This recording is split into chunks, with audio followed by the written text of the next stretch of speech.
Com certeza, Jeremias. E agora o Jornal da Rede Alesp começa com uma grande entrevista que é com uma deputada, que é a deputada Mônica Seixas, da bancada ativista do PSOL.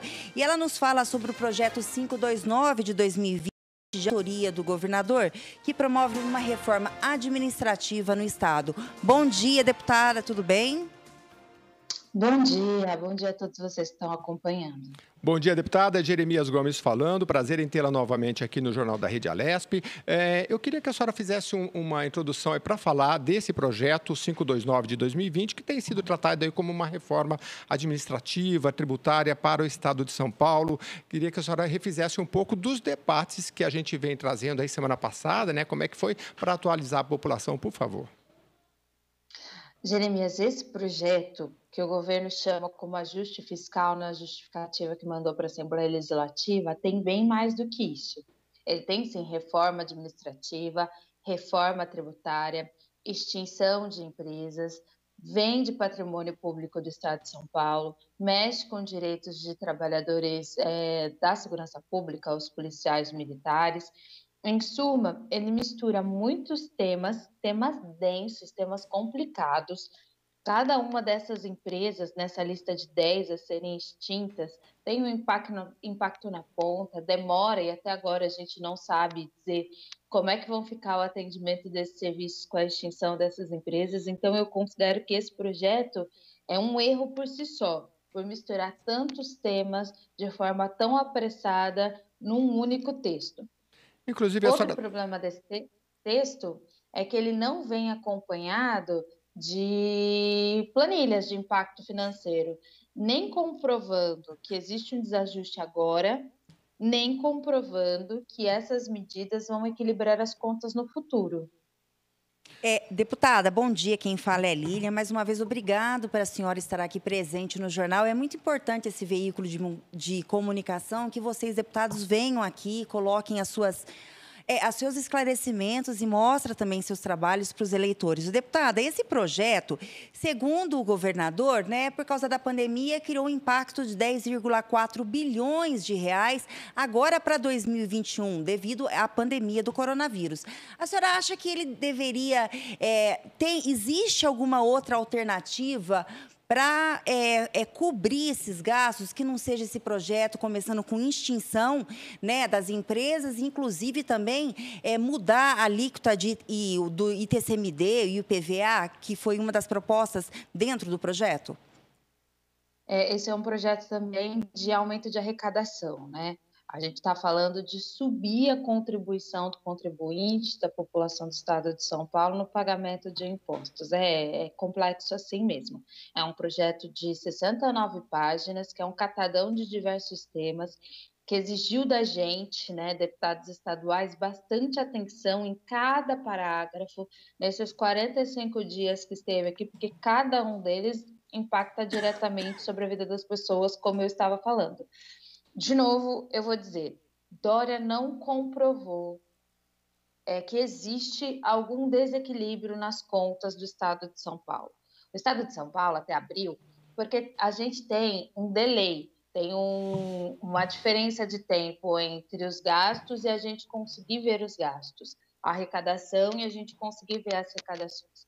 Até abril, um mês depois da quarentena começar, o estado de São Paulo vinha batendo recorde de arrecadação em ICMS, que é a nossa principal forma de arrecadação, Imposto sobre Circulação de Mercadoria.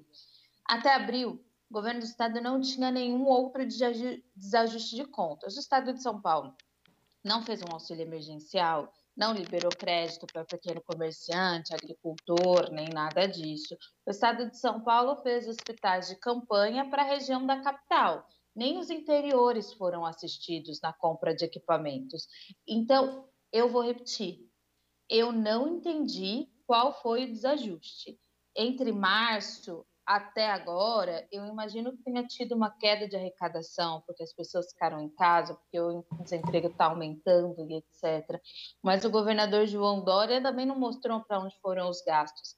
Se a gente for discutir os contratos da pandemia, que são basicamente as OS para os hospitais de campanha, gostaria muito de fazer essa conversa, gostaria muito de discutir essas compras. A gente está assistindo nos últimos dias o governo do estado de São Paulo ser acusado de superfaturamento em compras durante a pandemia, de jalecos e materiais hospitalares, seria um debate, mas esse debate ainda não aconteceu.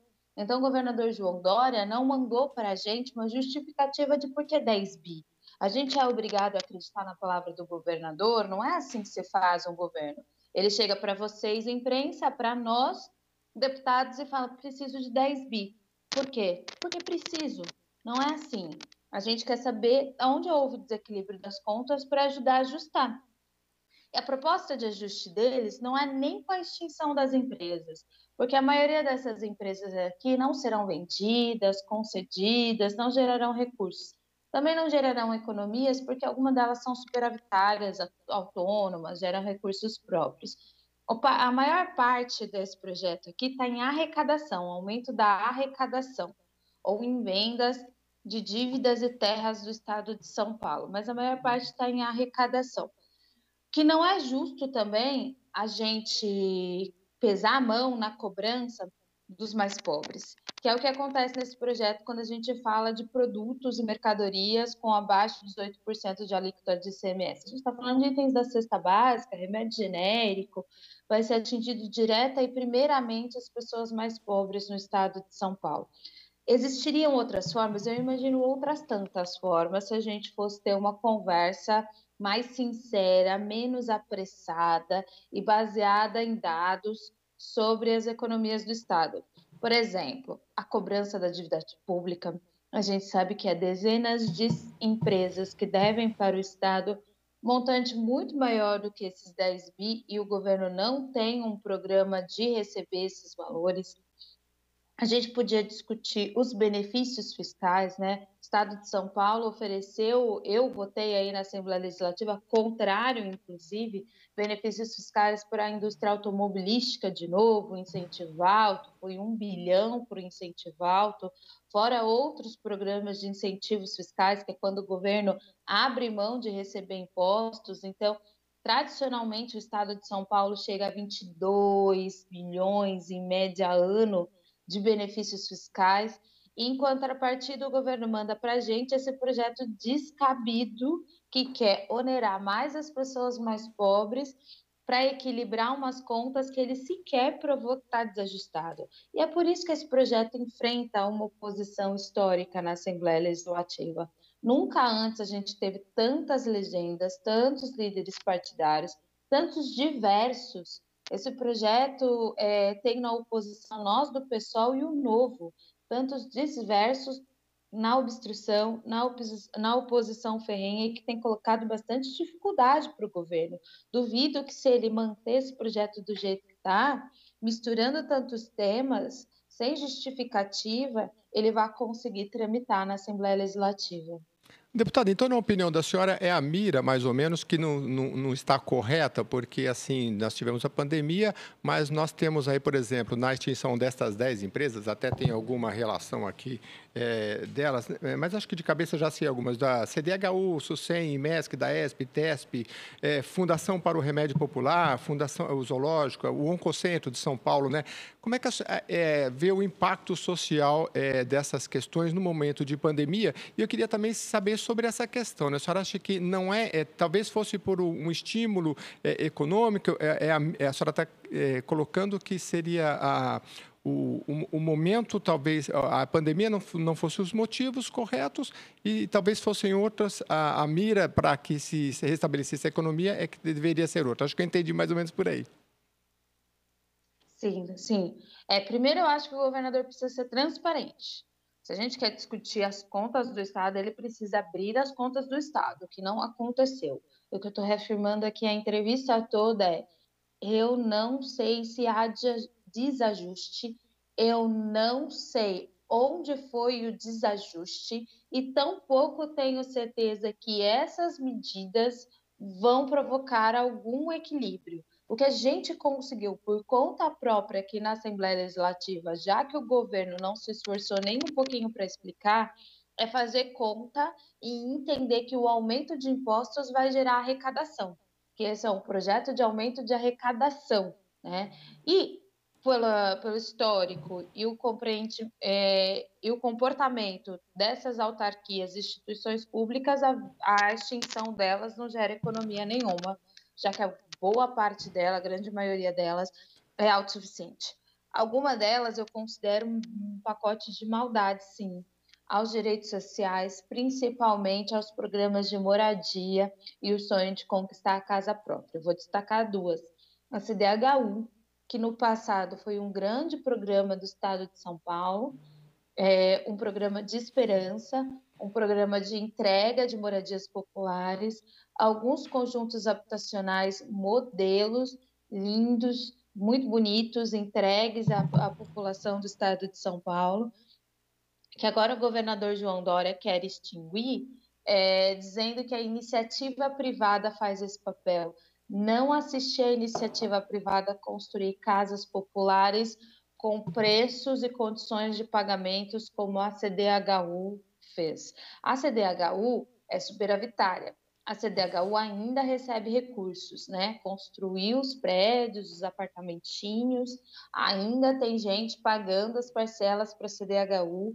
O governo do estado de São Paulo não diz quem vai gerir, nem os condomínios, nem as áreas degradadas que a CDHU também fazia a recomposição. Então, é um projeto de maldade, só distinguir esse serviço mesmo para a população do estado de São Paulo.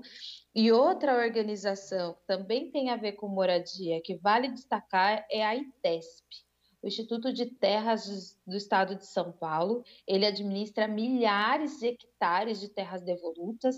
Terras devolutas são aquelas que pertencem ao Estado, algumas desconfio eu que sejam até territórios indígenas não demarcados, áreas de preservação ambiental, áreas de comunidade quilombola, áreas de assentados da reforma agrária. O ITESP, além de fazer a fiscalização e o cuidado desse território, media com o governo do estado o processo de regularização fundiária. Hoje nós temos 9.000 famílias que também contam com a assistência técnico-científica da ITESP. Sem a ITESP, a gente tem os quilombolas em situação de bastante fragilidade para fazer roça, para fazer plantio, porque tudo isso é autorizado pelo governo do estado de São Paulo. A gente tem assentados que criam gados sem vacina da febre aftosa, porque o governo do estado de São Paulo não explicou quem vai fazer o trabalho da ITESP. Mas o mais grave é o volume de terras. O volume de terras que vai ficar sem um acompanhamento, porque o projeto chegou, propõe extinções de empresas públicas, autarquias, etc., mas não explica quem é que vai absorver o serviço antes prestado por essas empresas. Então, a gente está falando que a gente não sabe qual é o órgão que vai fazer regularização fundiária. A gente não sabe mais qual é o órgão que vai fazer assistência técnico-científica para quilombolas. Isso não está explicado. E, com certeza, não é desse jeito que você faz política pública. Se a gente aprova esse projeto agora, a gente deixa todas essas famílias na mão, a gente deixa todas essas pessoas sem saber como é que vai funcionar agora a sua relação com o Estado. Esse projeto, ele é bastante sintomático de uma antiga postura que os governadores tinham com a Assembleia Legislativa, que tinham a Assembleia Legislativa como meros despachantes, mandavam qualquer bobagem, qualquer texto, sem a preocupação de se justificar para a Assembleia Legislativa, e a Assembleia Legislativa despachava.